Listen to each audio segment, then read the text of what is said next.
하나님 감사합니다. 하나님 감사합니다. 이 시간에도 주의 음성 듣기 원합니다.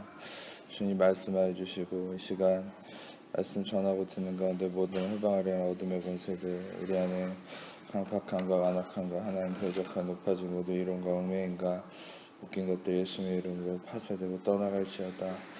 성령님만 이곳에 환영하고 초청하고 모셔드리고 인정하고 의지하오니 영광으로 임하시고 다스리시고 충만케 하시며 주의 나라가 임하여 주시고 뜻이 하늘에서 이루어진 것 같이 땅에서도 이루어지며 주께서 예비하신 각 신령 안에 30배, 60배, 100배의 차고 넘치는 예매 가득하도록 이 시간 주양하시고 역사해 주옵소서. 오직 빛과 구원 대신 예수님의 그 이름만 드러나고 높임 받으시고 찬양 받으시고 원하오니 예수님 홀로 영광 받으시고 찬양 받아 주옵소서. 모든 영광을 예수님께만 올려드립니다. 예수님만을 높여드립니다. 찬양합니다. 영광 받아 주옵소서. 감사합니다. 예수님만을 찬양합니다. 의지합니다. 예수님 홀로 영광 받으시고 찬양 받아 주옵소서. 감사합니다. 모든 영광 주님께 올려드리며 우리를 사랑하시는 주님만을 찬양하고 의지하며 우리를 모든 것 가운데 구원하신 주님만을 높여드립니다. 감사합니다. 주님 감사합니다. 모든 것 가운데 주님만을 높여드립니다. 감사합니다. 주님 찬양합니다. 영광 받아 주옵소서. 주님 감사합니다. 모든 영광 주님께 올려드리며 우리를 사랑하시는 예수님 이름으로 기도합니다. 아멘. 창세기 21장 29절에서 30절 말씀 같이 보겠습니다.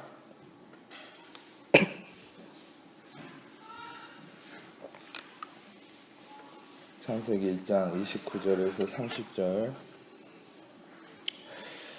한번 같이 읽어보겠습니다. 하나님이 이르시되 내가 온 지면에 씨 맺는 모든 채소와 씨가지 열매 맺는 모든 나무를 너에게 주노니 너의 먹을거리가 되리라. 또 땅의 모든 짐승과 하늘의 모든 새와 생명에서 땅에 기는 모든 것에게는 내가 모든 푸른 풀을 먹을거리로 주노라 하시니 그대로 되니라.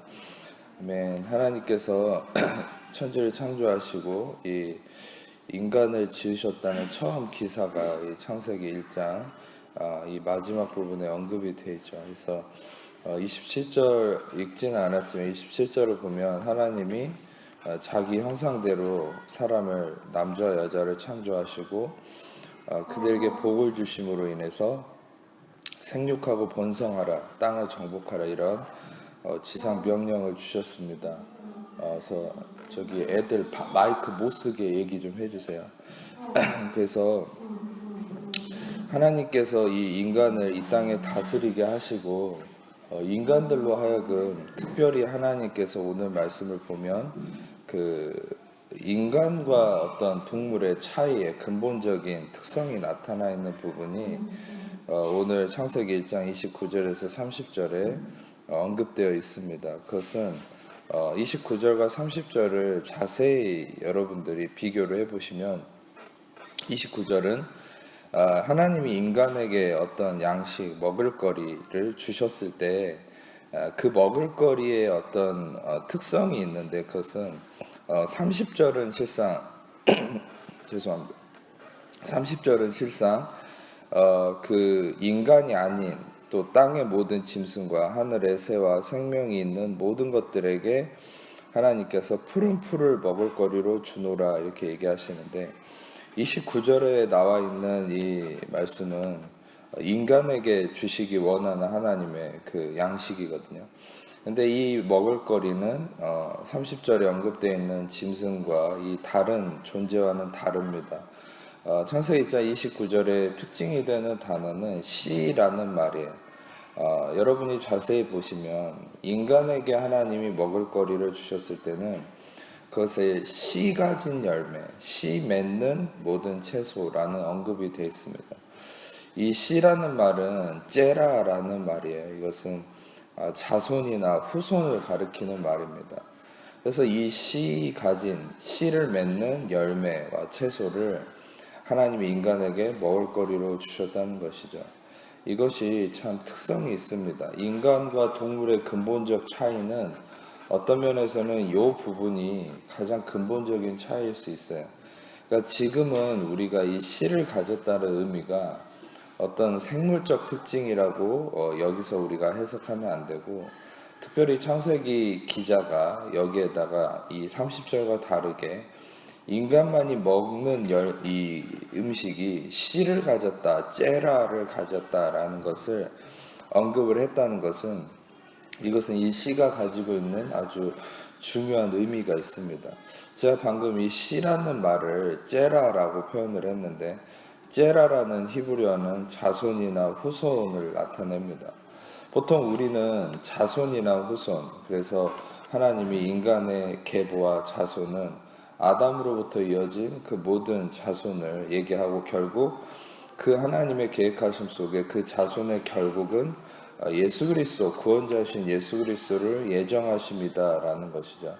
그런데 특별히 여기서 이 씨라는 것에 대한 명확한 해석을 해주는 말씀이 하나 있습니다. 그게 갈라디아서 3장 말씀, 3장 16절 말씀 한번 같이 보겠습니다. 같이 읽겠습니다. 이 약속들은 아브라함과 그 자손에게 말씀하신 것인데, 여럿을 가리켜 그 자손들이라 하지 아니하시고 오직 한 사람을 가리켜 내 자손이라 하셨으니 곧 그리스도라. 이 약속된 하나님의 은혜의 계획 속에서 아브라함과 그 자손에게 말씀하신 모든 핵심이 뭡니까? 특별히 창세기부터 계시록까지, 또 구약 성경의 모든 예언과 모든 계획은 바로 이 갈라디아 3장 16절에 언급되는 것이 중심이죠. 그것은 하나님께서는 아브라함과 그 자손에게 말씀하셨을 때 여럿을 가리켜 자손들이라 하지 않고 오직 한 사람을 가리켜서 내 자손이라 하셨으니 곧 그리스도라. 그래서 여기서 얘기하는 자손이란 말은 씨라는 말이거든요. 그러니까 이것을 돌려서 여러분들이 의미를 파악해 보면 이런 말입니다. 하나님께서 우리에게 많은 씨를 주셨다고 생각하지 말아라. 그러니까 세상에는 많은 씨가 있다. 많이 우리가 먹을 것이 있다고 생각하고 나의 씨가 되는 많은 것들이 있다고 생각한다. 많은 자손들 중에 하나, 또 많은 자손들이라고 언급하지 않고 그 중에 오직 한 사람이 바로 자손이다라고 성경은 명시하고 있다는 거예요. 이 말은 즉 오직 한 씨만이 너에게 예정된 것이고, 한 자손, 즉 그 한 씨, 한 째라만이 너에게 약속된 하나님의 구원의 열매고 하나님의 구원의 시작이다라는 거예요. 그러니까 하나님께서는 우리의 많은 씨들, 우리에게 있어서 많은 씨가 되는 부분들이 뭐가 있습니까? 인간에게 있어서는 그 씨가 되는 것은 뭡니까? 나의 노력, 나의 땀 흘림, 나의 열심, 나의 경험, 나의 어떤 여러 가지 것들이 씨가 되죠. 또 인간관계나 사람이 어떤 나에게 씨가 되는 부분도 있습니다. 그런데 그것이 바로 근본 너에게 준 그 먹을 것이 아니라는 거예요. 그 씨가 바로 열매 맺는 것이 아니라는 거예요. 너희가 삼고 있는 여러 가지 종류의 씨가 아니라 오직 한 가지 씨, 한 가지 자손만이 바로 너희를 구원하고 너희를 위한 나의 계획이다라고 하나님 말씀하시죠. 그런데 그 한 씨, 그것이 무엇입니까? 그것은 바로 그리스도라는 것이죠. 바로 예수님만이 유일한 씨가 된다라고 말씀하고 있는 것이죠. 베드로전서 1장 23절 말씀을 같이 보겠습니다. 같이 읽겠습니다. 시작.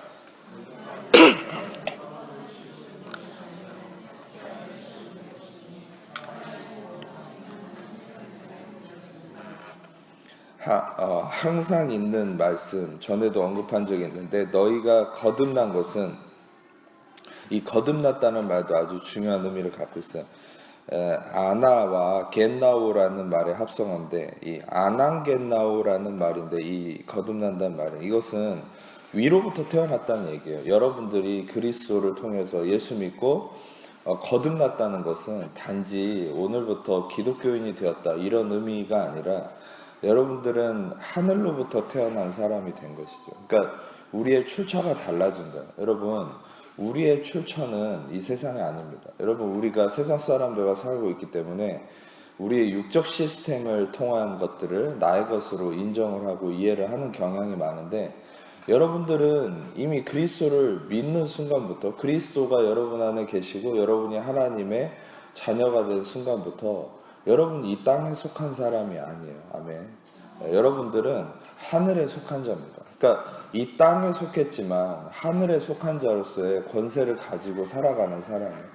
여러분 이것이 왜 중요하냐면 제가 전에도 예화로 나눈 적이 있는지 모르겠지만 이 하늘에 속했다는 여러분의 정체성이 이 땅에 정말 창세기 1장 아까 말씀처럼 영향력을 발휘하는 이 땅을 정복하고 다스리는 그 권세의 근원이 되는 것이 그 정체성. 하늘로부터 나는 났다. 안 하겠네요. 나는 하늘로부터 온 사람이다. 이것은 무슨 의미입니까? 제가 쉽게 비유하면 예를 들어서 옛날에 그런 적이 있는데 영국의 여왕이 아프리카에 시차를 나갔단 말이에요. 근데 아프리카를 보니까 너무 이렇게 건물이 필요한 거예요. 근데 영국의 신하들과 많은 사람들과 아프리카에서 그런 어려움을 겪는 것을 보고 여기 건물을 지어야 되겠다. 그리고서 이 여왕이 신하에게 여기다가 저기 건물 학교도 짓고 병원도 짓고 여기 필요한 거 다 건물을 지어라 이렇게 명령을 했어요.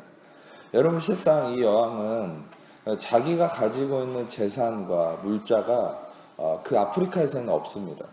그러면 명령을 했을 때 어디서 물자가 와서 아프리카에 필요한 건물을 짓겠습니까? 그것은 영국 본토에서 물자를 다 가지고 와서 인력들을 동원해서 아프리카에다가 만들겠죠. 그러니까 중요한 것은 영국 여왕의 말 한마디면 그 명령으로 인해서 영국에 있는 물자가 아프리카에 와서 물건이 만들어지기 시작한다는 거예요. 여러분 우리가 이 땅에 있는 사람이지만 우리는 하늘에 속한 자이기 때문에 우리는 하나님 주신 자녀의 권세로 명령하면 여러분이 실상 이 땅에서는 별게 없을 수도 있어요. 돈도 많지 않고 여러분들이 실은 이 상황 속에서는 스펙이 좋지도 않고 여러 가지 부족함이 있을 수 있지만 여러분이 믿음 안에서 하나님의 자녀, 여러분이 하늘에 속한 자로서 이 땅에 명령하면 어디에서 물자가 와서 이 땅에 그것을 이루기 시작합니까? 바로 하나님 나라에서 여러분이 명령한 것들이 와서 이 땅에 무언가를 이루기 시작한다는 것이죠. 아멘. 그래서 여러분 우리가 그리스도인이라는 것은 명령하는 사람인 거예요. 여러분 이 그리스도인은 율법 아래에서 처절하게 노예 생활하는 이집트에 갇혀진 종살이 하던 이스라엘 백성과 같은 삶이 바로 그리스도인의 삶이 아니에요. 그리스도인의 삶은 다시금 아담이 잃어버린 권세를 회복한 거예요. 근데 아담이 가지고 있던 권세는 무엇입니까? 그것은 명령하는 권세였어요. 그러니까 아담에게 하나님이 최초로 맡기신 일이 모든 살아있는 것들을 불러서 일컫는 것마다 이름이 되게 하더라 이렇게 하셨죠. 그러니까 모든 살아있는 것들을 아담에게 불러왔을 때 아담이 그것을 말하는 것마다 이름이 지어졌다. 이거는 단순히 네임드라는 의미가 아니에요. 이름 짓는다라는 히브리어 그 아담에게 하나님 맡기신 일컫는 대로 그대로 되었다. 까라라는 히브리어인데 이거는 어떤 의미냐면 하나님은 실은 이 성경에 까라라는 히브리어를 아주 많이 씁니다. 근데 특히 하나님께서 본인이 이 일컫는 거, 본인이 이름을 짓는 거에 대해서 그러니까 성경에 보면 여러분 이름이 많이 등장하고 이름이 바뀌고 이런 게 많잖아요. 근데 중요한 것은 그 까라라고 하는 이름 짓는다라는 것이 단순히 이름을 짓는 의미가 아니에요. 이것은 이름을 짓는다는 것은 그것을 다스림의 의미를 갖는 거예요. 그러니까 아담이 이름을 지었다. 아담이 모든 살아있는 것들의 이름을 지었다는 것은 하나님이 아담의 권세 아래 모든 이 땅에 있는 것들에 대한 통치권을 주셨다는 거예요. 근데 결론적으로 아담이 선악과를 먹고 죄짐으로 그 통치권이 어디로 넘어갔습니까? 공중권세 잡은 자 마귀에게 넘어. 그래서 우리가 골로새서 2장 14절 15절 말씀도 그렇지만 통치자들과 권세들이라는 정사와 권세, 이 어둠의 세상 주관자라는 말을 쓸 때 그 의미가 무엇이죠? 그것은 마귀를 얘기하죠. 그러니까 원래는 통치자, 권세자, 다스리는 자는 누구였다는 거예요? 바로 이 씨를 먹는, 이 씨 가진, 씨 맺는 채소를 먹는 바로 인간이, 아담이 통치자였다는 거예요. 다스리는 자다. 근데 이 아담이 죄짐으로 그 권세가 넘어갔죠. 그러니까 여러분 우리는 그러면 다시 거슬러 올라가서 그러면 우리가 그리스도인으로서 진정으로 회복한 권세라는 것이 있다는 거예요. 그것은 뭡니까? 단지 구원받고 난 교회 잘 다니고 그런 것이 우리의 권세가 아닙니다. 신앙. 종교생활 열심히 하는 그것이 아니라 여러분이 하나님 안에서 그리스도를 통해 회복한 권세는 뭐냐면 그것은 아담이 잃어버린 권세죠. 아담이 잃어버린 권세가 뭡니까? 명령하는 것마다 다 되는 거예요. 아멘. 그래서 여러분들은 성경에서도 고민하지 말라 그러잖아요. 염려하지 말라 그러잖아요. 그리고 필요 이상으로 또 우리에게 하나님 원하신 것은 필요 이상으로 구걸하지도 말라 그래요. 하나님한테. 그러니까 하나님한테 간청하는 게 중요하지만 계속 간청하기만 하는 거 하나님 원치 않는 것이죠. 예수님이 이 땅에 오셔서 온전한 사역의 모습을 보여주셨죠. 그것은 무엇입니까? 물론 예수님은 하나님 아버지께 구함이 있었죠. 아버지 뭐 이렇게 해주시고 역사해주시고, 그러나 예수님의 기도의 내용을 보면 대다수가 아버지께 감사하는 내용이라든지 아니면 아버지에 대한 믿음을 나타내는 고백의 내용이라든지, 그것과 더불어 가장 많이 차지하는 예수님의 메시지는 명령과 선포였다는 것이죠. 여러분, 제가 나눴던 것처럼 창세기 1장 3절에 어둠이 가득한 어둠에다가 하나님께서 빛을 선포하셨을 때 그 어둠은 빛을 이기지 못했습니다. 그리고 빛이 온 세상을 다스리기 시작했죠. 여러분, 여러분들의 실존, 여러분의 육신에 죄가 있고 허물이 있다 해도 여러분 그 육신은 질그릇과 같은 우리의 겉모습일 뿐이고 여러분의 본질은 무엇입니까? 여러분 영 안에 계신 성령님, 여러분들 영 안에 새로운 피조물이 되었다는 것이 구원받은 크리스천, 거듭난 하나님의 자녀, 하늘에 속한 자가 바로 여러분의 정확한 정체성이에요. 아멘. 근데 여러분들이 그 정체성을 가지고 우리가 선포하고 명령하기 시작할 때 길이 열리는 거예요. 그러니까 여러분, 우리는 물론 중요합니다. 기다림도 중요하고 하나님 앞에 무릎 꿇고 잠잠히 머무르는 것이 중요하지만, 그러나 그 모든 상황 속에서 하나님께서 모세에게 홍해 앞에서 명령하셨죠. 왜 그 앞에서 근심하고만 있냐는 얘기하시면서 하나님께서 지팡이를 뻗어라. 그것은 어떤 의미냐면 그것은 바로 물을 향해 명령하라는 것이죠. 이 하늘과 땅의 모든 권세를 가지신 예수 그리스도의 권세가 하나님의 일꾼들, 하나님의 자녀들에게 임했기 때문에 그 일꾼들은 명령하고 선포할 때 일이 이루어지는 거예요. 근데 여러분들 하나님의 자녀들이 제일 어떤 면에서는 하지 않는 것이 바로 이 명령과 선포라는 거예요. 여러분, 우리는 알아야 됩니다. 우리는 원래 씨 맺는, 씨 가진 열매와 채소를 먹는 자로서 이 땅을 다스리고 정복하는 이 땅에 대한 권세를 가진 하늘에 속한 자가 여러분과 저라는 사실이에요. 아멘. 여러분, 우리는 이 땅의 육적 시스템에 종속돼서 맨날 앞으로의 일이나 걱정하고 노후 자금이나 마련하려고 뼈 빠지게 그냥 고생하면서 살고, 물론 열심히 사는 것에 대해서 제가 부인하는 건 아니지만 우리의 초점이 내 생활을, 내 삶을 책임지는 것에 대한 초점이 맞춰져 있는 것은 이따가도 보겠지만 그건 아담의 저주입니다. 여러분, 우리는 세상 사람들을 답습할 필요가 없어요. 이미 하나님 말씀을 통해 우리에게 답을 주셨어요.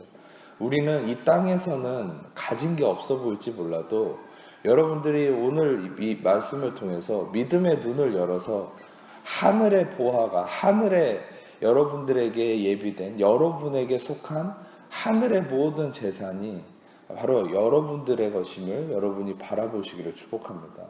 이것도 인간이 죄짐으로 하늘의 권세 같은 것도 다 잃어버렸죠, 원래는. 근데 성경에서 바울은 명백하게 헌금에 대한, 물질에 대한 설교를 하면서 그 예수님에 대해서 이런 말씀을 하시죠. 그가 부유하신 이로써 우리를 위해서 가난하게 되시면 그의 가난함으로 말미암아 우리를 부욕케 하려 하십니다. 여러분, 하나님께서 그리스도의 십자가를 통해 여러분들에게 부욕케 했다는 것은 우리 복음서에서 나오는 것처럼 이 부자와 나사로, 거지 나사로의 얘기처럼 막 창고에다가 먹을 거를 싸놓고 배 두들기면서 나는 통장에 돈이 많아, 나는 그래서 뭐 걱정할 게 없어, 이런 삶은 오히려 하나님이 기뻐하지 않는 삶이라고 했죠. 왜냐하면 어떤 면에서는 하나님의 원칙이 삭개오도 그런 변화가 있었잖아요. 율법의 원칙이 뭡니까? 내 재산의 절반을 나누고 속여서 뺏은 것이 있으면 4배를 갚겠다. 그러니까 여러분, 하나님은 막 내 재산을 쌓아놓는 거를 기뻐하지 않는 것 같아요. 저 성경적인 원리를 봤을 때 하나님은 재산을 쌓아놓는 것이 아니라 그 물질이 계속 돌기를 원하셔요. 그러니까 초대교회도 성도들의 삶의 모습은 어땠습니까? 서로 모든 물건을 통용했다 그랬죠. 근데 이제 이것을 잘 여러분이 이해하셔야 될 게 성령님이라는 완전함이 근거가 되기 때문에 서로 모든 것이 통용이 가능했어요. 그런데 이것을 모티브 삼아서 공산주의, 사회주의는 바로 그 사도행전에 나와 있는 모습을 모티브로 삼아서 사회주의를 만든 거거든요. 근데 그들은 그게 어긋날 수밖에 없죠. 왜? 인간의 그 죄성이 기반이 되는 것을 무시하고 그냥 보여지는 것만 좋은 제도를 사도행전에서 도입했기 때문에 사회주의나 공산주의는 다 실패했잖아요. 근데 중요한 것은 이 모든 물건이 통용되는 사도행전은 그것이 이루어질 수밖에 없었죠. 왜냐하면 성령님의 완전한 은혜가 인간의 허물을 덮고 그 모든 것 가운데 균형과 조화를 이루었기 때문에. 근데 이 사도행전의 그 삶의 모습은 뭐냐면 내 물질이 끊임없이 흘러가게 하는 것이에요. 여러분, 우리가 성경적 부유함이라고 하는 것은 어떤 면에서는 내가 돈이 통장에 100억이 있는 것이 동네에 통장이 1억이 있는 사람보다 더 부유한 자라고 얘기하는 것이 아닙니다. 성경적 부유함은 내 통장에 돈이 단 100만 원밖에 없다 할지라도 나를 통해서 끊임없이 하나님의 이 물질과 하나님의 은혜가 흘러가는, 그래서 나를 통해 흘러감으로 내 이웃이 살아나게 되는, 그래서 나를 통해 흘러가는 삶, 이것이 바로 하나님 나라의 부유한 삶이라는 거예요. 아멘. 물론 여러분, 어떤 면에서는 통장에 맨날 마이너스 찍혀 있고 그러면 그건 부유한 게 아니죠. 하나님은 빚지기를 원치 않으십니다. 그런데 중요한 것은 하나님 나라의 부유함의 원칙은 결핍이 없는 거예요. 쌓아놓는 원리가 아니라 결핍이 없는 원리라는 것이에요. 여러분, 우리가 이 하나님 나라의 원칙에 대한 올바른 재정적 관념을 갖는다면 여러분들은 실은 물질에 대해서 어떤 염려도 할 필요가 없고 하지 않게 될 것이에요. 근데 자꾸 우리는 이 쌓아놓는 원리에 대해서만, 그게 바로 세상의 육적 시스템이거든요. 내가 쌓아놔야 되고 그걸 통해서 내가 안주하고, 그런데 하나님은 하나님이 공급자가 되신다고 말씀하시죠. 믿으십니까? 여러분의 공급자는 보험회사가 아닙니다. 여러분의 공급자는 그 보험이나 연금이나 어떤 노후 자금이 아닙니다. 그런 것들은 한순간에도 날아갈 수 있는 것이에요. 근데 중요한 건 하나님 나라에, 아까 영국 여왕이 자기의 권세로 한마디 했을 때 영국에서 모든 물자가 아프리카로 오지 않습니까? 여러분들은 하늘에 속한 자이기 때문에 여러분 말 한마디에 의해서 하늘에서 모든 물자가 이 땅으로 오게 돼 있어요. 아멘. 오늘 귀 있는 자는 들을지어다. 이 믿음의 말씀이 오늘 이 시간에 뿌리 심겨지는 사람은 오늘 말하는 대로 다 열매 맺을 것이에요. 아멘. 중요한 것은 이것도 아직도 이제 내 안에 세상적 시스템이 견고한 진으로 자리 잡혀 있으면 아무래도 처음에는 명령하고 선포할 때마다 별 효과가 없을 수도 있어요. 왜? 아직도 내 마음속에 견고한 진이 있기 때문에. 그러나 말씀 앞에 여러분들을 복종시키고 여러분 그 말씀 마음으로 믿어 의에 이르고 입으로 시인해서 구원에 이른다 말씀하시죠. 그 말씀처럼 여러분 말씀을 선포하세요. 여러분이 원하는 소망을 선포하세요. 명령하세요. 그러면 하늘의 보화가 여러분들에게 임합니다. 여러분, 이 세상 사람들도 선포하지 않습니까? 이 세상 사람들도 긍정의 말을 하지 않습니까? 그런데 세상 사람과 우리의 근본적 차이가 뭔지 아세요? 세상 사람들도 긍정의 말을 하고 축복의 말을 하지만 그들은 어디에서도 그들의 말에 대한 공급해 줄 수 있는 공급처가 없어요. 근데 우리 하나님의 자녀들은 하나님 나라라는 공급처가 있기 때문에, 즉 예수 그리스도라는 공급처가 있기 때문에 여러분들이 명령을 하면 될 수밖에 없는 거예요. 아멘. 영접하는 자 곧 그 이름을 믿는 자들에게는 자녀가 되는 권세를 주셨다고 말씀하십니다. 요한복음 1장 12절의 그 말씀처럼 여러분 그 권세를 활용하세요. 명령하세요. 원래 아담이 가졌던 그 권세는 예수 그리스도를 믿는 모든 자들에게 이미 회복된 권세입니다. 아멘. 어려움이 있으면 믿음을 가지고 여러분 그 빛을 가지고 어둠을 향해 선포하세요. 그 여러분이 이 원리를 잘 기억하세요. 어둠은 어둠일 뿐입니다. 질병, 문제, 아픔, 그건 어둠일 뿐입니다. 여러분 그 믿음을 선포하는 것은 무엇입니까? 말씀, 그리스도가 중심된 복음의 말씀을 선포하는 것이죠. 근데 복음의 말씀은 무엇입니까? 빛이죠. 빛. 빛을 선포하면 어둠은 노력하지 않아도 물러가게 돼 있어요. 아멘. 여러분 어떤 면에서 우리가 승리하는 삶이라는 게 어디에 달려있는 줄 아십니까? 그게 여러분의 입술에 달려있는 거예요. 여러분의 믿음의 선포에 달려있는 거예요.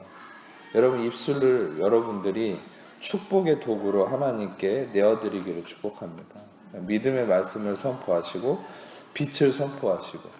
그래서 여러분 이런 권세가 어디서 나오냐는 거죠. 아까 말씀드렸던 것처럼 썩지 아니할 씨, 베드로전서 1장에 너희가 거듭난 것은 썩어질 씨로 된 것이 아니라 썩지 아니할 씨로 되었다.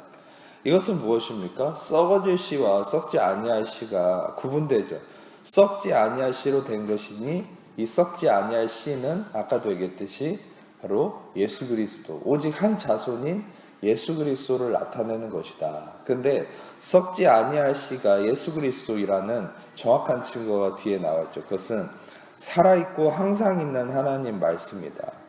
살아있고 항상 있는. 여러분 이 의미가 무엇인지 아십니까? 바로 예수 그리스도, 태초부터 계신 예수 그리스도, 영원 불변이신 예수 그리스도, 모든 것의 중심이신 예수 그리스도. 이 예수 그리스도를 뭐라고 얘기할 수 있는지 아십니까? 썩지 아니할 씨, 살아있고 항상 있는 하나님의 말씀. 아멘. 이 세상은 다 없어져도 풀은 마르고 꽃은 시들지만 야훼의 말씀은 영원하다. 그 말은 뭡니까? 야훼의 말씀이라는 건 어떤 문자적 의미가 아니라 말 그대로 예수 그리스도 자체를 얘기하는 것이에요. 여러분 예수 그리스도는 여러분들이 그걸 알아야 돼요. 풍랑이 아무리 세차게 몰아쳐도 예수님은 그 배에서 주무시고 계십니다. 아멘. 풍랑이 아무리 여러분을 잡아먹을 것 같아도, 세상이 아무리 험해져 가도, 여러분 세상이 아무리 갈수록 무너져 간다 할지라도 예수님은 항상 그곳에 안식함 속에, 평안 속에 예수님은 한결같이 그곳에 계십니다. 그럼 우리가 해야 될 일은 무엇입니까? 그 풍랑을 바라보는 것이 아니라 한결같은 평안과 안식 속에 거하시는 예수 그리스도를 바라보고 그분을 깨워야 되는 것이. 아멘. 그분을 깨운다는 것은 무엇입니까? 바로 그분을 의지함을 얘기하는 것이죠. 그래서 여러분 우리가 근본적으로 이 썩지 아니할 씨를 먹는 자가 여러분과 저라는 것이죠. 그것에 대해서 예수님은 요한복음 6장 57절과 58절 말씀을 함께 좀 같이 읽어보겠습니다. 요한복음 6장 57절과 58절 같이 읽겠습니다. 시작. 살아계신 아버지께서 나를 보내시매 내가 아버지로 말미암아 사는 것 같이 나를 먹는 그 사람도 나로 말미암아 살리라. 같지 아니하여 이 떡을 먹는 자는 영원히 살리라. 예, 그렇습니다. 우리가 예수님께서 자신을 먹으면 살 것이다. 내가 하늘에서 내려온 떡이다. 바로 이스라엘 백성이 광야에서 먹고 죽지 아니했던 그 만나, 하늘에서 내려온 만나. 그러나 그 만나는 그림자요 참 형상이 아니겠지만 예수 그리스도 자신은 바로 본질이고 참 형상, 참된 만나요 참된 양식인 것을 얘기하는 것이죠. 여러분 우리가 배고프지 않다는 것은 무슨 말입니까? 그건 육체적 의미가 아니라 여러분이 결핍되지 않는다는 것이죠. 아멘. 아까도 결핍되지 않는 삶이 여러분의 부유함의 기준이라고 말씀드렸잖아요. 여러분 우리는 어떤 상황에서도 그리스도의 은혜 아래 있을 때는 하나님은 절대 하나님의 자녀들이 구멍나지 않게 하십니다. 그의 쌀독에 구멍이 뚫어지지 않게 하십니다. 오히려 하나님께서 끊임없이 채우시는 은혜를 경험하는 것이죠. 그것은 아까도 말씀드렸듯이 바구니에 뭐가 차고 넘치는 것이 아니라 계속 줄어들지 않는 것이죠. 마치 엘리야가 사렙다의 과부에게 방문했을 때 그에게 마지막 남았던 그 양식을 달라고 했지 않습니까? 근데 그것이 흉년이 기근이 끝날 때까지 줄어들지 않았죠. 여러분, 하나님께서는 하나님의 자녀들을 책임지십니다. 아멘. 근데 그 원리는 일확천금을 주시는 게 아니에요. 그러니까 은혜의 말씀을 들었다 해서 절대 로또를 사지 마세요. 당첨 안 됩니다. 저도 여러분들한테 로또가 당첨된다라는 그런 말씀은 드릴 수가 없어요. 왜? 하나님의 원리가 아니기 때문에. 하나님은 여러분들에게 부족하지 않는 삶을 주시는 거예요. 아멘. 그리고 여러분들로 하여금 아까도 말씀드렸듯이 내 이웃에게 끊임없이 흘러가게 하시는 그런 공급의 통로가 되게 하시는 그런 하나님의 통로로 여러분 쓰기 원하시고, 바로 그렇게 쓰임을 받는 자가 여러분 풍성한 삶인 것이죠. 만약에 여러분의 통장에 돈이 많지 않더라도 성령께서 이웃에 기도하는 가운데 누군가에게 좀 뭔가를 나누기 원하는 마음을 주신다면 기쁨으로 순종해 보세요. 그러면 여러분들의 삶에 더욱더 놀라운 풍성함이 일어날 것이에요. 끊임없이 흘러갈수록 끊임없이 채우시는 게 하나님 나라의 원리라는 것이. 아멘. 하나님께서 이것은 영적인 것도 그렇고 물질적인 것도 그렇습니다. 하나님께서 영적인 부분도 끊임없이 용서와 값없는 은혜를 우리에게 폭포수처럼 매 순간 부어주고 계시잖아요. 그것은 로마서 5장 17절에 언급된 말씀처럼 은혜와 의의 선물을 넘치게 받는 자들은 한 분 예수 그리스도를 통해 생명 안에서 왕노릇한다, 이 말씀을 하셨을 때 은혜와 의의 선물을 넘치게 받는다라고 얘기한 것은 람바노테스라는 이 단어를 썼는데, 그 람바노테스는 무엇입니까? 그것은 계속 진행되는 말을 의미하는 것이에요. 그러니까 현재 분사라고 표현합니다. 헬라어. 그것은 뭡니까? 계속 부어지는 거예요. 은혜와 의의 선물. 여러분이 잘할 때도, 여러분이 못할 때도, 죄 지었을 때도, 안 지었을 때도, 착한 일을 할 때도, 못된 일을 할 때도, 여러분 그리스도 안에 있는 자녀들에게는 끊임없이 그리스도의 보혈의 공로를 통한 은혜와 의의 선물, 한 분 예수 그리스도를 통하여 생명 안에서 왕노릇하기 위한 하나님의 은혜와 의의 선물을 계속 붓고 계시는 거예요. 여러분, 하나님께서 끊임없이 여러분에게 용서와 사랑하심과 은혜와 이 진리 역사를 끊임없이 여러분의 어떤 형편과 상관없이 끊임없이 부어주고 계심을 믿음으로 바라보시기를 축복합니다. 내가 죄 지을 때는 공급이 끊기고, 내가 잘할 때, 경건생활 열심히 할 때는 공급이 옵니까? 그것은 하나님의 은혜가 아니죠. 그것은 나의 공급함에 매어진 삶인 것이죠. 하나님의 은혜는 무엇입니까? 나와 상관없는 거예요. 여러분 그리스도의 대가 지불이 전제가 돼서 여러분의 형편과 상관없이 모든 순간 여러분들에게 그 넘치는 은혜와 의의 선물이 값없이 부어지고 있다는 사실이에요. 여러분 우리가 이것을 확신할 때 우리는 어떤 상황 속에서도 낙심하지 않게 되는 것이에요. 어떤 상황 속에서도 평안과 안식을 잃지 않게 되는 것이에요. 아멘.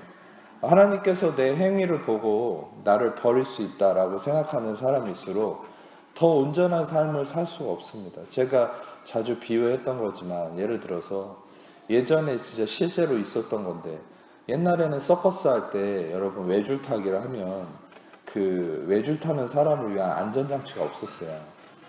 그러니까 서커스를 하다가 그 외줄 타기를 하다가 떨어지면 죽거나 다치기 일상 다반사. 근데 그러니까 어떡합니까? 제주 부리는 사람이 제주를 못 부리는 거예요. 그러니까 줄 건너고 이제 끝나버리는 거죠. 아무것도 하지를 못하는 거예요. 왜? 내가 떨어져 죽을까봐. 근데 아이디어를 고안한 게 그 아래 그물을 쳐놓은 거예요. 그물을 쳐놨더니 어떻게 합니까?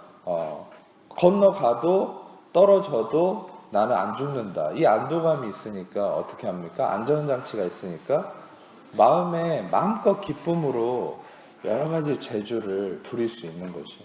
더 많은 것을 할 수 있는 것이죠.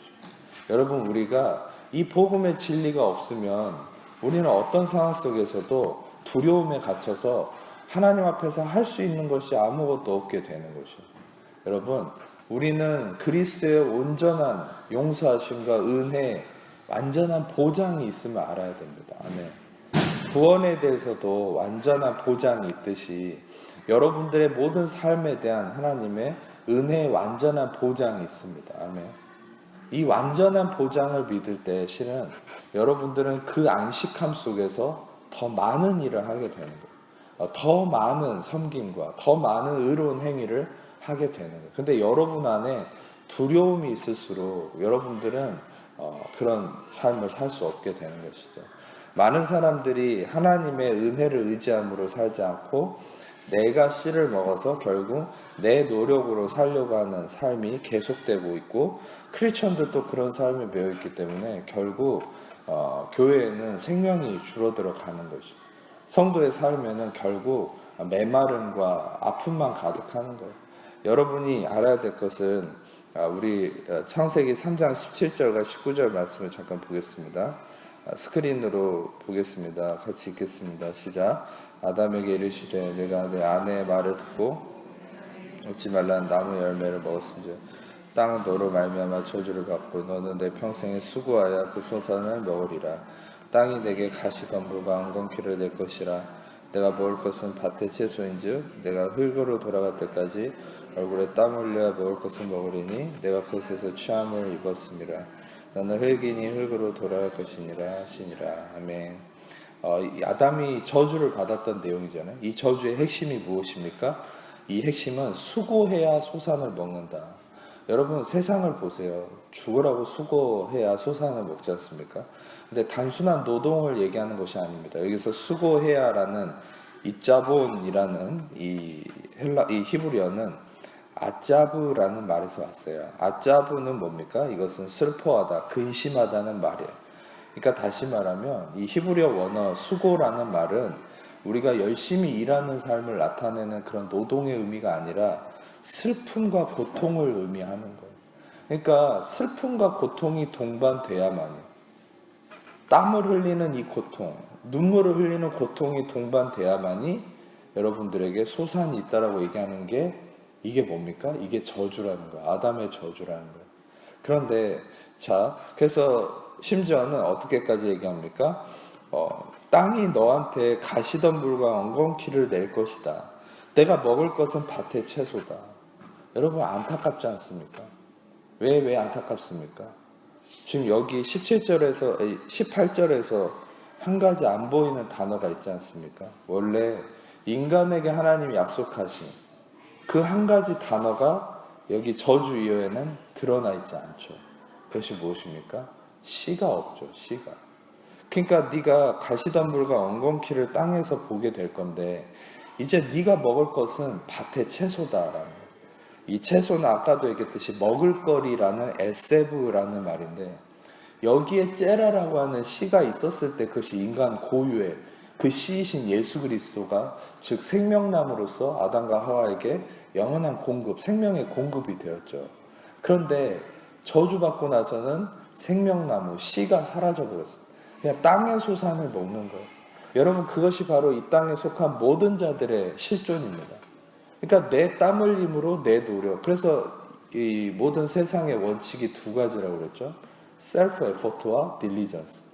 여러분 그러나 여러분들에게 말씀드리고 싶은 것은 세상 사람들의 원칙은 그거예요. 자기 노력과 성실함이 성공의 기반이다, 축복의 기반이다라고 생각해요. 그런데 크리스천들은 그것이 필요 없는 것이 아니라 하나님의 은혜와 의의 선물을 계속 받아들일 때 크리스천들은 반대로 자기 노력과 성실한 삶을 살게 되는 것이 아멘. 저는 여러분들이 자기 노력과 성실함의 삶이 없어도 된다는 것이 아니에요. 그런데 그것을 무언가를 얻기 위한 삶이 된다면 그건 저주입니다. 아담의 저주. 근데 여러분들이 은혜와 의에서 먼저 예수 그리스도를 통해 내가 넘치는 은혜 아래 있음을 깨닫고 그 은혜 아래서 평안과 안식을 누릴수록 우리는 누가 얘기하지 않아도 노력하게 되고 누가 얘기하지 않아도 성실함의 삶을 살게 되는 것이 아멘. 안식함의 삶에 대해서 얘기한다 해서 아무것도 하지 않고 침대에 누워있는 것이 안식은 아니죠. 여러분들에게 진정한 안식이 무엇인지를 잠깐 힌트를 드리자면 여러분 많은 사람들은 은혜와 안식을 얘기했더니 그냥 백수처럼 일도 안 하고 놀고 먹고 그게 안식이라고 축복이라고 생각하는데 아닙니다. 여러분 오해하지 마세요. 우리가 직업을 갖는다는 거, 우리가 일을 할 수 있는 일 자체는 축복입니다. 아멘. 네, 여러분 절대 노동은 잘못된 것이 아니에요. 여기서도 얘기했잖아요. 수고를 하는 것 자체가 예를 들어서 우리가 인사할 때도 수고하세요. 근데 그 수고는 여기서 얘기하는 아담의 저주의 고통과 슬픔을 의미하는 게 아니죠. 자신의 일에 충실히 해라라는 어떤 덕담 같은 거잖아요. 그러니까 우리가 실상 수고한다는 의미는 이거랑 다른 거예요. 그러니까 여러분들이 직장이 있고 일이 있어서 내가 일을 할 수 있는 직장이 있다는 게 얼마나 큰 축복입니까? 아멘. 그런데 여러분 그 일 자체가 잘못된 게 아니에요. 왜냐하면 아담이 죄짓기도 전부터 하나님은 아담에게 일을 맡기셨죠. 아까도 얘기했듯이 이름 짓는 일을 맡기셨잖아요. 동산지기, 동산을 관리하는 그런 일을 맡기셨죠. 아담조차도 일이 있었습니다. 이 일 자체가 저주가 아니에요. 저주는 무엇입니까? 내가 고통과 슬픔을 통해서만 무언가를 얻어야 되는 상황이 있을 때, 그게 저주인 거예요. 여러분, 그러나 그리스도 안에 있는 하나님의 자녀들은 십자가의 예수 그리스도를 통해 이 저주가 끝났습니다. 왠지 아십니까? 그것은 여기서 19절에 보면 내가 흙으로 돌아갈 때까지 땀을 흘려야 먹을 것을 먹으리니, 여기서 이제 땀을 흘려야만 먹을 것이다 라고 저주를 선포하시잖아요. 근데 여러분, 왜 우리가 이제 이 저주 아래 있지 않냐면, 여러분 실상 이 히브리어 성경을 헬라어로 번역한 성경을 70인역 세터진이라고 하는데, 이 헬라어 성경으로 바꿔서 이 땀을 번역한 단어가 뭐냐면 히드로스라는 말이거든요. 근데 이 히드로스라는 말이 똑같이 어디에 쓰였냐면 복음서는 헬라어로 돼 있잖아요. 그래서 그 헬라어에 겟세마네 동산에서 예수님이 핏방울을 땀방울을 핏방울처럼 흘렸을 때, 바로 예수님이 흘리신 그 핏방울과 땀이 섞여 나온 예수님의 그 십자가를 지기 전에 그 땀방울, 그게 바로 히드로스라는 거예요. 여러분, 아담에게 선포하셨던 땀 흘림의 저주가 예수님이 우리를 대신해서 땀 흘리심으로 인해서 어떻게 됐습니까? 우리는 이 저주로부터 완전히 자유케 된 것이 아멘. 여러분들은 땀 흘리지 않아도 여러분들의 삶에 하나님의 넘치는 은혜를 통해서 축복이 오게 되어 있습니다. 아멘. 이 땀 흘림은 조건부예요. 그러니까 일하면서 땀을 흘리는 게 잘못됐다는 것이 아니라 무언가를 얻기 위한 땀 흘림은 그거 자체가 저주죠. 세상 사람들은 그걸 위해 그렇게 살지만 하나님의 자녀들은 이미 넘치는 은혜 아래서, 하나님이 은혜 아래서 주신 그 직장에 기쁨과 감사함으로 일하고, 또 그 돈을 내가 조건으로 일한 건 아니지만 그 일에 감사함으로 일할 때 하나님께서 또한 공급하심으로 월급이 나오는 거죠. 여러분, 이 원리인 것이에요. 여러분, 하나님의 자녀들에게 있어서 일은 절대적으로 축복입니다. 그러나 오늘 말씀에서 얘기했듯이 수고, 즉 고통과 슬픔이 조건부가 돼서 소산을 먹는다. 이것이 바로 이 세상의 저주입니다. 그런데 예수님의 십자가를 통해 이 저주가 끝이 났죠. 우리는 완전한 하나님의 생명의 열매를 먹는 자가 되었습니다. 그것이 시편 127편 1절과 2절의 말씀입니다. 이제 이 말씀을 좀 나누고 마치도록 하겠습니다. 시편 127편 1절과 2절 말씀을 함께 읽겠습니다.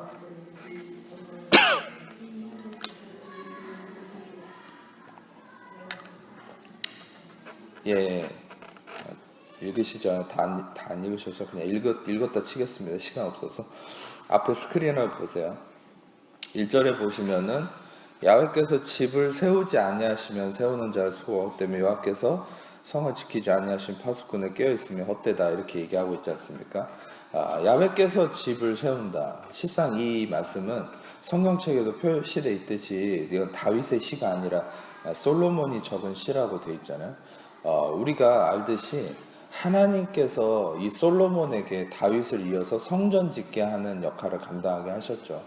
그러니까 솔로몬의 마음에는 무언가를 짓고 만드는 것에 대한 부담이 있었겠죠. 그런데 명확하게 얘기하는 것은 하나님께서 이것을 이루어 가신다는 겁니다.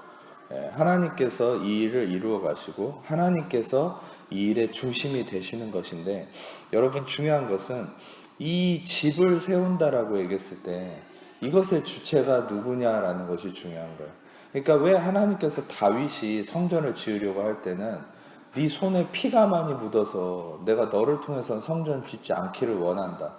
근데 솔로몬에게는 성전 짓는 것을 허락하셨죠. 그래서 이 다윗이 솔로몬을 위해서 모든 성전에 대한 재물과 재산을 다 일꾼까지 예비해 놓고 떠났죠. 근데 왜 다윗의 손에 피를 보고 하나님께서 솔로몬에게 성전 짓는 일을 맡기셨을까요? 그래서 아주 놀라운 복음적 진리가 있습니다. 그것은 이 다윗과 솔로몬의 관계 그 이전에 그 각자 인물이 상징하는 고유한 의미의 해답이 있어요. 다윗은 하나님의 은혜의 사람이었지만 이 솔로몬이라는 이름에 특별한 의미가 있는 것이죠. 전에 제가 여전도 모임 말씀 때 나눴던 것처럼 이 솔로몬이라는 이름은 셜로모라는 이름은 히브리어로 어떤 의미냐면 그것은 완성하다, 끝마치다라는 의미입니다. 그러니까 이 솔로몬이 그의 이름 자체가 가지고 있는 의미가 완성하고 성취했다라는 의미예요. 그리고 셜로모라는 말에서 뭐가 나왔냐면 여러분이 잘 아시는 샬롬이란 말이 나왔습니다. 그래서 우리는 예수 그리스도의 완성된 십자가의 공로를 통해서 하나님의 샬롬, 안식과 평안이 임한다는 것이죠. 근데 하나님께서 특별히 솔로몬에게 이 성전에 대한 집을 세우는 것에 대한 역할을 맡기신 이유가 뭡니까? 그것은 솔로몬의 이름 자체가 가지고 있는 그 하나님의 뜻하신 바가 있기 때문이에요. 그것은 하나님이 셜로모, 하나님이 완성하시고 성취하신다는 것이죠. 하나님이 이루시고, 즉 우리가 2000년 후에 결국 우리에게 있어서 2000년 전에 예수 그리스도를 통해서 십자가를 통해 다 이루었다 하시고 그분을 통해서 모든 완성이 이루어지고 죄와 사망과 율법에 대한 완성이 이루어지고 우리는 그분을 통해 안식함을 누린 것처럼 결국 이 솔로몬이 그 이름이 가진 의미처럼 예수 그리스도의 완성함을 통해 우리는 안식함 속에 들어가는 그 성전된 삶의 온전한 모습을 위한 하나님 나라의 뜻이 여기에 담겨 있다라는 거예요. 그래서 이 예수 그리스도의 온전한 복음이 어떤 역할을 하는지 잠깐 말씀 한 가지를 같이 보고 싶습니다. 사도행전 20장 32절에 스크린으로 한번 보세요. 바울이 많은 목회자들에게 메시지를 전한 것인데 지금 여러분을 주와 은혜의 말씀에 부탁하노니 그 말씀이 능히 든든히 세우고 거룩하게 하신 모든 자 가운데 기업이 있게 하신다. 그래서 능히 든든히 세운다. 오이코도메오라는 말이거든요. 이게 집을 세운다는 얘기입니다. 그러니까 여러분 성경 시편 기자 솔로몬은 뭐라고 얘기했습니까? 야훼께서 집을 세우지 아니하면 세우는 자가 할 수 없다고 그랬죠. 그런데 결국 이 새 언약의 진리 안에 와서 무엇이 우리 안에 집을 세워가고 무엇이 우리의 삶을 든든히 세우고 만들어 간다라고 얘기합니까? 그것은 은혜의 말씀, Word of Grace, 은혜의 말씀이 우리를 든든히 세워간다는 것이죠. 아멘. 은혜의 말씀이 무엇입니까? 은혜의 말씀은 예수님을 통한 완전한 죄사함과 모세 율법으로 의롭다함을 얻지 못하던 모든 것에 그리스도를 통해 의롭다함을 얻었다라는 것이 은혜의 말씀인 것입니다. 여러분, 이 은혜의 말씀이 여러분을 든든히 세우는 것입니다. 아멘. 자, 마지막으로 시편 127편 2절을 보시면은 너희가 일찍 일어나고 늦게 누우며 수고의 떡을 먹음이 헛되다. 그러므로 여호와께서 그의 사랑하시는 자에게는 잠을 주신도다. 아주 중요한 부분입니다. 이게 실상 창세기 3장 17절과 명백하게 이어져 있는 말씀이거든요. 그것은 창세기 3장 17절에는 인간이 수고하여야 소산을 먹겠다라고 얘기했잖아요. 그런데 이 시편 기자는 너희가 일찍 일어나고 늦게 누우며 수고의 떡을 먹음이 헛되다라고 우리 인간의 실존을 드러내고 있죠. 이게 바로 아담의 저주라는 겁니다. 그런데 어떻게 얘기하고 있습니까? 야훼께서 그의 사랑하시는 자에게는 잠을 주시는도다. 야훼께서 그의 사랑하시는 자에게는 잠을 주시는도다. 이게 너무 중요한 의미인 것이에요. 야훼께서 그의 사랑하시는 자라는 게 무슨 말이냐? 이것은 여디드라는 사랑하시는 자라는 말과 야라는 말이 합쳐져서 여디디아라는 말이 바로 사랑하시는 자라는 말입니다. 요한 3서 1장 2절에 여러분이 잘 아는 말씀이 있죠. 사랑하는 자 내 영혼이 잘된 같이 내가 범사에 잘되고 강건하기를 내가 간구한다. 거기서 사랑하는 자라고 얘기했는데 실상 헬라어로는 아가페토스라는 말입니다. 이것은 beloved라는 말이에요. 수동태로. 그러니까 사랑받는 자라는 것이에요. 여러분, 하나님께 사랑받는 자, 바로 여러분과 저를 가리키는 것이죠. 우리가 그리스도 안에서 하나님께 사랑받는 자가 되었다는 것은 잠을 주신다. 즉 쉐나라는 말로서 이것은 야셴에서 왔는데 이것은 안식과 쉼을 의미하죠. 여러분, 그리스도 안에 있는 자들은 하나님의 참된 안식이 있는 것입니다. 아까도 말씀드렸듯이 내가 수고의 그 고통과 슬픔의 대가를 지불해야만 뭔가를 얻어내는 인생이 아니라 예수님의 슬픔과 고통이 전제가 되어 있기 때문에 이미 예수님의 슬픔과 고통의 대가 지불이 있기 때문에 우리는 그리스도를 통하여서 참된 안식 안에 거하는 것이 하나님의 자녀들의 축복이라는 것입니다. 여러분, 오늘 말씀의 핵심은 무엇입니까?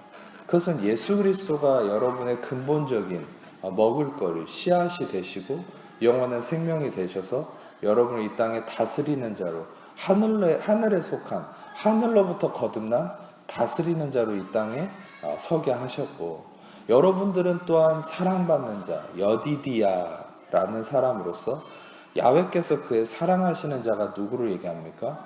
바로 여러분과 저를 가리키는 것이죠. 그 하나님께 사랑받는 자는 바로 안식을 누리는 삶이다 라는 거예요.